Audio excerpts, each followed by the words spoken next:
नमस्कार, आप देख रहे हैं 4 PM। मैं हूं आपके साथ सिमरन। वहीं पहले चरण की सभी सीटों को जीतने के लिए सभी पार्टियों ने अपनी पूरी ताकत झोंक दी है और पहले चरण में वोटरों को साधने के लिए किसी भी दल ने कोई कोर कसर नहीं छोड़ी है और जनता ने सभी दलों ने वादों का और विकास का पिटारा खोल दिया है। पीएम मोदी ने अपने घोषणा पत्र के जरिए विकास की गंगा बहाने का काम किया है, लेकिन उस विकास की गंगा में कहीं भी रोजगार, महंगाई की बात नहीं की गई है। वैसे पीएम मोदी 2014 और 19 में भी विकास की खूब गंगा बहाने की बात करते थे, लेकिन धरातल पर कोई भी विकास की गंगा बहती नजर नहीं आ रही है। इसी कड़ी में फिर वोटरों को साधने के लिए बीजेपी द्वारा अपने विकास के पिटारे से तमाम बड़े बड़े वादों को लेकर बात की गई है, लेकिन वो विकास का पिटारा जनता को रास नहीं आ रहा है और जनता ने इस बार अपना मूड बना लिया है और बीजेपी का सफाया तय है। वहीं सियासी हलचल के बीच महाराष्ट्र में टूट के कगार पर खड़ी भाजपा ने बहुत सोच समझकर और लंबे इंतजार के बाद काफी चर्चा में रही सतारा सीट से अपने उम्मीदवार की घोषणा कर दी है और सतारा सीट से उदयनराजे भोसले को अपना प्रत्याशी बनाया है। वहीं बावजूद इसके अभी महाराष्ट्र की कई ऐसी सीटें हैं जहां पर बीजेपी उम्मीदवार उतारने के लिए काफी मेहनत कर रही है। इससे पहले महाराष्ट्र की जनता ने साफ बता दिया है कि वो सीएम शिंदे के काम से संतुष्ट नहीं है और सीएम शिंदे ने राज्य के विकास के लिए कोई खास काम नहीं किया है। बीजेपी ने सरकार बनाने से पहले जो वादे किए थे उन वादों को धरातल पर उतारा नहीं गया है। इसको देखते हुए इस बार महाराष्ट्र से बीजेपी के सफाया का मन बना गया है। वहीं इस बार महाराष्ट्र में बीजेपी को करारी शिकस्त मिलेगी, जिसको देखते हुए पीएम मोदी समेत सभी दिग्गज चिंतित दिखाई दे रहे हैं। आपको बता दें कि बीजेपी से जनता का भरोसा उठ चुका है।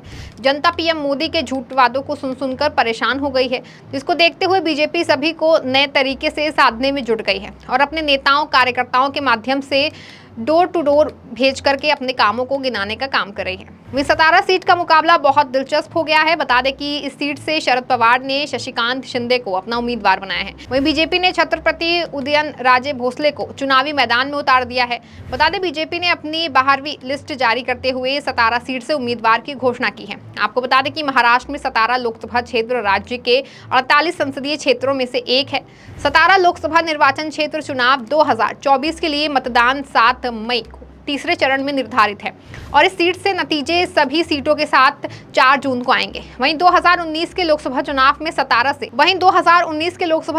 सतारा से एनसीपी उम्मीदवार श्रीमत उदयनराजे प्रताप सिंह महाराज भोसले 5,19,026 वोट पाकर जीते थे और एनसीपी ने शिवसेना उम्मीदवार नरेंद्र अन्नासाहेब पाटिल को हराया था, जिन्हें 4,52,498 वोट मिले थे।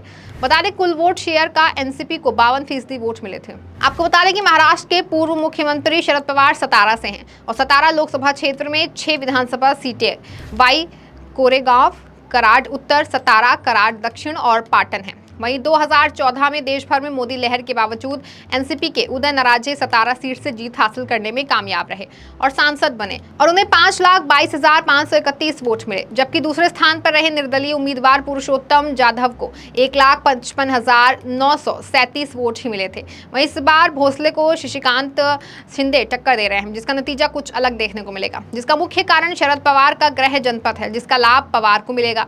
पवार वहां के जमीनी नेता है और उनकी जनता में काफी पकड़ है। शरद पवार की राजनीति का 84 साल का इतिहास रहा है और शरद पवार ने महाराष्ट्र में तमाम दिग्गजों को मात देने का काम किया है। शरद पवार जितने शांत दिखते हैं उतने ही तेजी के साथ फैसले लेते हैं और सामने वालों को मात देने का कोई कोर कसर नहीं छोड़ते हैं। आपको बता दें कि यूपी के बाद महाराष्ट्र भी सभी राजनीतिक दलों के लिए बहुत महत्व रखता है, क्योंकि ये लोकसभा सीटों की दूसरी सबसे बड़ी संख्या वाला राज्य है।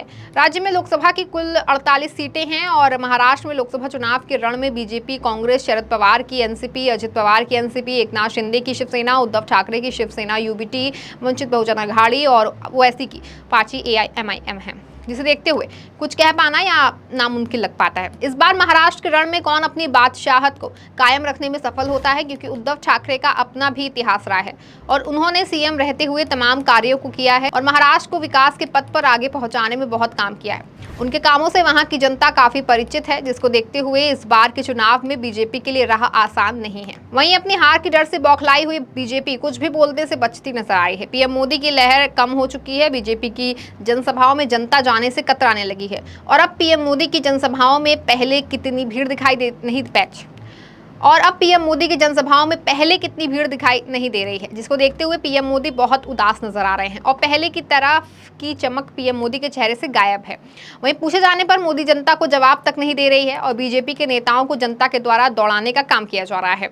जनता बीजेपी के नेताओं का बहिष्कार कर रही है और जनता का साफ कहना है कि पीएम मोदी मेरा पहले वाला दिन ही लौटा दें, हमें अब अच्छे दिन नहीं चाहिए। इसको देखते हुए बीजेपी अमले में कोई जवाब नहीं है। वहीं लोगों के विरोध को देखते हुए दिग्गज नेताओं को अपने कार्यक्रम कैंसिल करने पड़ रहे हैं। आपको बता दें कि अपनी शिक्षा पूरी करने के बाद उदय नारायण भोसले ने सतारा से राजनीति की शुरुआत की और उनका सियासी सफर सतारा नगर पालिका के पार्षद से लेकर सांसद तक का रहा है और उन्होंने 1996 में निर्दलीय उम्मीदवार के तौर पर लोकसभा चुनाव लड़ा। इसके बाद वो सतारा विधानसभा के उपचुनाव में उतरे और विजयी रहे। वो महाराष्ट्र में बीजेपी और शिवसेना की गठबंधन सरकार के दौरान राजस्व राज्य मंत्री भी थे। उदय नारायण भोसले दिवंगत बीजेपी नेता गोपीनाथ मुंडे के चलते बीजेपी में शामिल हुए थे। बता दें कि 2004 विधानसभा चुनाव में हार मिलने के बाद उदय नारायण भोसले कांग्रेस में शामिल हो गए। वहीं कुछ दिनों तक कांग्रेस में रहने के बाद उन्होंने 2009 के लोकसभा चुनाव से पहले भूमाता गौरव यात्रा के जरिए क्षेत्र में अपने पक्ष में माहौल तैयार किया। इसके बाद शरद पवार ने उदय नारायण भोसले को एनसीपी से टिकट दिया। फिर 2009 के लोकसभा चुनाव में उदय नारायण भोसले ने शिवसेना उम्मीदवार पुरुषोत्तम जाधव को शिकस्त दी। वहीं उदय नारायण ने 2009 के लोकसभा चुनाव की जीत को 2014 में भी बरकरार रखा। वहीं इसके बाद के दौर में राजनीतिक समीकरण बदलने के बाद भी शरद पवार खेमे के विधायकों के विरोध के बावजूद उदय नारायण भोसले को फिर उम्मीदवार बनाया गया। उदय नारायण ने मोदी लहर के बावजूद 2019 का लोकसभा चुनाव भी जीता। हालांकि बदले राजनीतिक हालात के चलते उदय नारायण भोसले ने एनसीपी छोड़ दी और बीजेपी में शामिल हो गए। इसके बाद हुए उपचुनाव में उन्होंने श्रीनिवास पाटिल को हरा दिया। इसके बाद हुए उपचुनाव में उन्हें श्रीनिवास पाटिल से हार मिली। इसके चलते बीजेपी ने उन्हें राज्यसभा से सांसद बना दिया। लेकिन अब एक बार फिर उदय नारायण भोसले लोकसभा चुनाव के रण में उतर गए हैं। वहीं इस बार का लोकसभा चुनाव का रण काफी दिलचस्प हो गया है। वहीं सतारा की सीट पर किसके सर पर ताज सजेगा, ये तो आने वाला वक्त ही तय कर पाएगा। इस खबर में फिलहाल बस इतना ही। ऐसी तमाम राजनीतिक खबरों के लिए बने रहें और देखते रहें 4PM महाराष्ट्र। धन्यवाद।